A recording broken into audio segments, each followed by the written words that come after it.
So who will score the first touchdown for the Michigan Wolverines in 2023? That's this week's question, and we'll be talking about that more later on here in the episode. All right, enough messing around, huh? Let's play this game. Let's play some football. It's game week, baby! 2023 kickoff coming this Saturday. Finally, after months of waiting, we are going to be going back on the field and being able to watch the Wolverines play football once again. Everybody should be pumped because things are projected in the right direction. Great players coming back, great players stepping up, and it's at the big house. So one thing I'll let you know is that at the beginning of the season, these are always the trickiest episode. The first game is the most difficult because there's nothing to go on. I'm basing this information off the little bit that I could find, so we'll see how much of it is actually true. So we're going to learn a lot more on Saturday than what I'll be discussing here in this episode.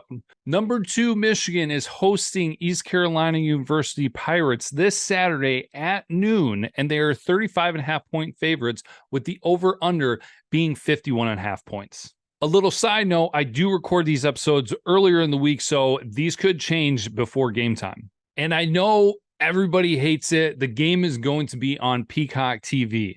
I just signed up for it just for the month. I believe it's the only game that Michigan is going to be playing on Peacock TV this year, which is ridiculous for the first game of the year.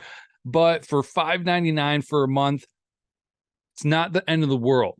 But don't forget about that, because if you wait until Saturday, you might not be ready to watch the game right at noon if you haven't signed up for it. East Carolina University. They finished the 2022 season 8-5 with a 4-4 conference record, and they capped the season off with a 53-29 win over Coastal Carolina in the Birmingham Bowl. Now, East Carolina had a lot of things going for them back in 2022. The record might not really show anything impressive, but they had a lot of good moving pieces. 3 of those 5 losses last season were by 3 points or less. A couple notable wins for them were on the road at BYU and on the road at Temple. So what does 2023 look like for them?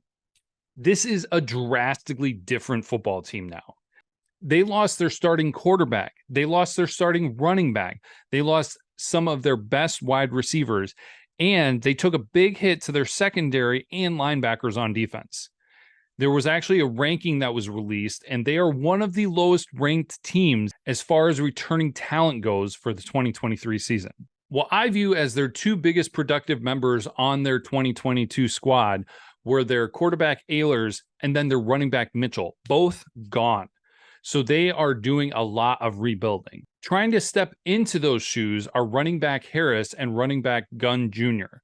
And there is also a redshirt sophomore quarterback, Mason Garcia, who is going to be kind of a big question mark because you're not sure exactly what you're going to be getting from him, but some people are rather high on his talent and ability. Another player that you'll probably hear called out on Saturday is wide receiver Hatfield. Those are some of the main players for the offense. Now, it's always difficult to start with so few returning players. They did go to the transfer portal to try to replenish some of the players that they lost.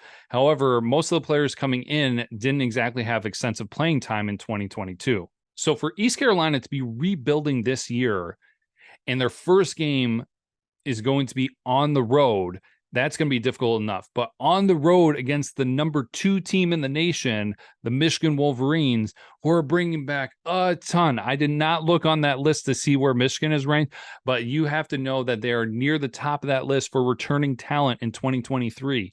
And so it's almost the 2 opposite ends of the spectrum. And East Carolina could use any help they could get.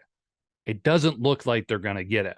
So for East Carolina to go into Ann Arbor and try to get a good game out of their players for a decent performance on the road is going to be really tough, because I believe the Wolverines are going to be coming out hot because of what happened at the end of last season. So the Michigan Wolverines, what are we going to look at there? Obviously, we've seen all the talent from last year that's going to be returning. Where are going to be some of the biggest improvements? Where are things going to need to be worked on the most? Honestly, of course, we won't know until we see the product on the field. But of course, one of the most intriguing things that people will be thinking about is the dynamic of having both Blake Corum and Donovan Edwards on the field at the same time. Which one are they going to lean on most? Honestly, because of Edwards' unique ability to also be a running back and catch the ball down the field, I think they're going to be able to play off each other quite a bit. but will one get more attention than the other? I don't think it's going to necessarily be deliberate, but it will be very interesting to see how they use them in the first game.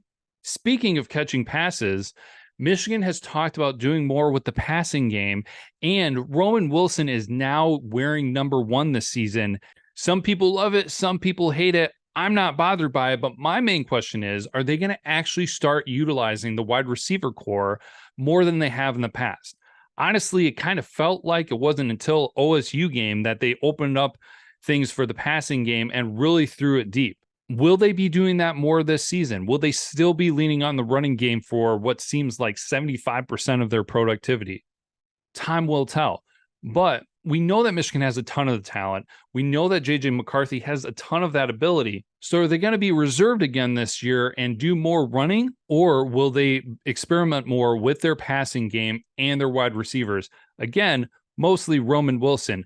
He really wants to lean into it and be that go-to receiver. And honestly, Michigan could really use something like that.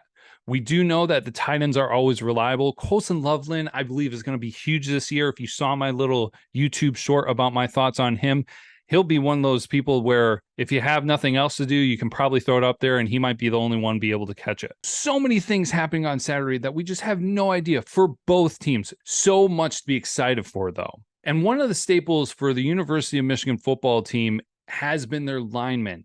And so what are they going to be doing this year? The offensive line was so fantastic last year. The defensive line has had their great years and their really good years. Are they both going to be near the top of their game this year and just dominate in the trenches? They've got a lot going for them. And so with an opponent like East Carolina, they're probably going to be able to push them around a lot. Another thing that is a little bit tricky about these early games is you don't really know how good things look because of the level of opponent you're playing. Now, of course, this is not a wash game. This is not an easy game. This is not something, because any Michigan fan knows that any given Saturday, something weird can happen and a loss can happen. I think this Michigan team has changed that narrative and made smart decisions and doesn't allow those things to happen as much. TCU noted. But I imagine with the first football Saturday in Ann Arbor that they're going to be focused and that they're going to play their hearts out and just have a good time. Realistically, a shutout could be possible. Those are never easy, but it is going to be like climbing a mountain for East Carolina to be able to get the ball down the field and to be able to do it on a repetitive basis. So definitely, as Vegas has the odds, high scoring game for Michigan, being able to keep down East Carolina. And I'll be getting to my predictions on the score here momentarily. So quick note to discuss before talking about this week's question of the week. I did want to talk about some of the things discussed in the last video and asking people for their predictions on Michigan's record for this season. Appreciate all the feedback and all the comments and the new followers. Welcome, everyone. So a lot of people were, of course, talking 11-1 or 10-2 even got brought up. And of course, an undefeated regular season. So thank you for those comments. My thought and one of the replies that I gave was probably in the likelihood of situations that I feel what's going to happen for the regular season would be, first of all, probably the most likely would be Michigan going 11-1. Second most likely scenario, 12-0. And then third situation would be 10-2. That's a stretch. That would be kind of crazy to happen, but it's what I love about college football. You never really know what's going to happen. If you recall, I predicted an undefeated regular season for Michigan, so now we're just going to have to watch it play out. As I mentioned, question of the week, who will score the first touchdown for the University of Michigan football team in 2023? I want to hear your thoughts.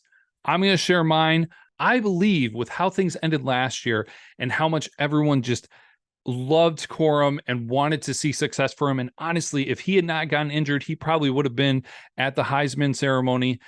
I think that it will be a focus to get him the ball. So really, I don't know if it'll be their prerogative to have him get the first touchdown, but I will not be surprised if he gets the opportunity to make the first score for Michigan this year. But that would be my guess is Blake Corum. Let me know your thoughts in the comments and who you think will score first this year. So here we go. Score prediction for the first game of the 2023 season.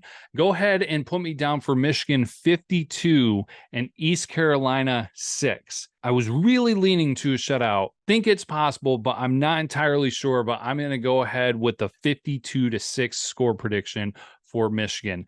I believe that they are going to still lean heavily on the run game, especially in the second half when they're probably going to be able to rotate more players in, that they're going to be doing a lot more running. You're going to see a lot of the similar things that you saw early on in the season last year because they have a good recipe for it. It's worked, and they're basically setting the foundation for the season to get things on track. So I don't expect anything crazy. Also, I didn't even talk about how Harbaugh is not going to be coaching for the first 3 games, and the news that came out that Sharon Moore is going to be out as well for the first game itself. So don't expect anything too crazy fancy in this first one. Just expect the atypical Michigan football that you've seen from the past 2 seasons. So let me know your score thought predictions as well. I'm interested to know. I am pumped. I'm looking forward to it. Don't forget Peacock TV. I know it's dumb. Got to deal with it. Let's get ready for Saturday. This is going to be another great season for Michigan football. And as always, go blue.